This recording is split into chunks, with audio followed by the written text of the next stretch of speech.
মশাই করে আল্লাহর মতো সবাই ভালো আছেন। আজকে আমি ইলিশ মাছ দিয়ে আর কাঁকরোল দিয়ে মাছ দিয়ে রান্না করবো, আর এখানে দিয়ে আমি ভাজি করবো। এটা আমি ধুয়ে পরিষ্কার করে নিয়ে এসেছি, এখন এটা আমি চিকন করে পলবো। যে এখানে পেঁয়াজ রসুন কেটে নিচ্ছি, কাঁকরোল আর আলু কেটে নিচ্ছি, ধুয়ে পরিষ্কার করে রাখছি। এখানে আমি পেঁয়াজ রসুন দিয়ে দিচ্ছি, ভাজিটা সামান্য তেল একটু লবণ নিয়ার গুঁড়ো সামরিক থেকে আমি ধুয়ে কেটে পরিষ্কার করে রাখছি। ও টিয়ারটা এখন ভাজি করবো।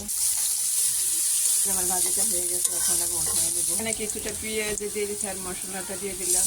মশলাটা কষানো হয়ে গেছে, আগে থেকে কেটে রাখা কাঁকরোল আর আলু দিয়ে আমি রান্না করবো।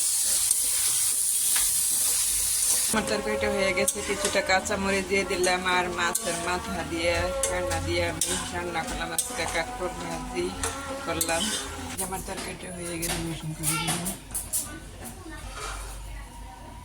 আমার রান্নাঘরে একটু এখানে কাঁকরোল ভাজি করছি আর আলু দিয়ে ইলিশ মাছ দিয়ে কাঁকরোল ভাজি করছি, আর এখানে ও দিয়ে ভাজি করছি। আমার ভিডিওটা কেমন হয়েছে প্লিজ আপনারা লাইক করবেন, শেয়ার করবেন, আমার জন্য দোয়া করবেন। জানি না কোন ভাইয়া নাকি আপু না দিদিরা কে জানি আমার ভিডিওগুলো দেখে বলে যে আমার ভিডিওগুলো আপনাদের কাছে ভালো লাগে। আপনারা যদি আমার পাশে থাকেন তাহলে অবশ্যই আমি আল্লাহ রহমতের সামনে এগিয়ে দিতে পারবো। আপনারা শুধু দোয়া করেন যাতে আমি ভালো কাজ করতে। আমি তেমন একটা বড় লোক না যে মধ্য পরিবারের লোক, আমি আপনাদেরকে যেমন পারি তেমন একটা আইটেম দেখে আমি বড় বড় আইটেম আপনাদেরকে দেখাতে পারি না, কারণ আল্লাহ আমার তবিকে দেয় না। আল্লাহ যেটুকু দিছে সেটুকু আমি শুক্র আলহামদুলিল্লাহ। আল্লাহ হাফেজ, আসসালামু আলাইকুম।